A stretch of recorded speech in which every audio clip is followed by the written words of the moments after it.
আজ বানাচ্ছি পাঁপড়ের ডালনা। কড়াতে তেল দিয়ে তেল গরম হওয়ার পরে পাঁপড়গুলোকে 4টে করে টুকরো করে নিয়েছি। টুকরোগুলোকে ভালো করে ভেজে একটা জায়গায় তুলে রাখছি। ওই গরম তেলেই প্রথমে জিরে ফোড়ন দিলাম, তারপরে একটা তেজপাতা দিয়ে দিলাম, তারপরে আগে টমেটো কুচি করা ছিল সেটাকে দিয়ে দিলাম।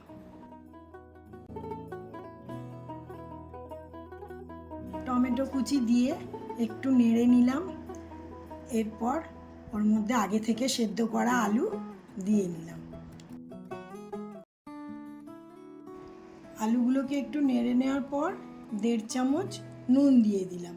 তারপরে 1 চামচ হলুদ গুঁড়ো, 1 চামচ লঙ্কার গুঁড়ো দিয়ে আবার একটু ভালো করে নেড়ে নিলাম।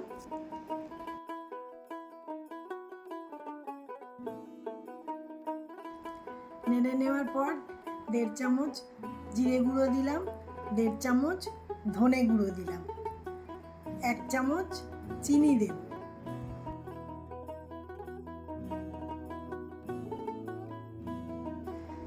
এরপরে 2 চামচ মতো টমেটো সস দিলাম, দিয়ে এবার ভালো করে একটু কষে নিলাম।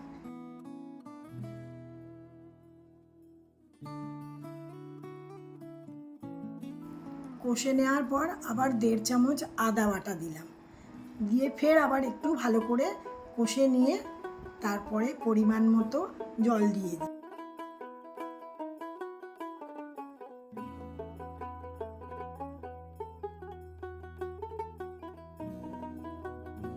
একটুখানি ফোটার পর ওপর থেকে চেরা কাঁচা লঙ্কা ছড়িয়ে দিলাম, দিয়ে 2 মিনিটের মতো ঢাকা দিয়ে রাখলাম।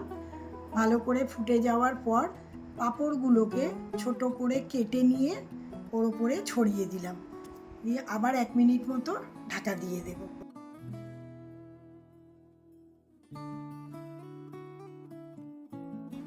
এক মিনিট পর ফুটে গেছে ভালো করে। 1 মিনিট পর ওপর থেকে ধনেপাতা কুচি ছড়িয়ে গ্যাস অফ করে দিলাম।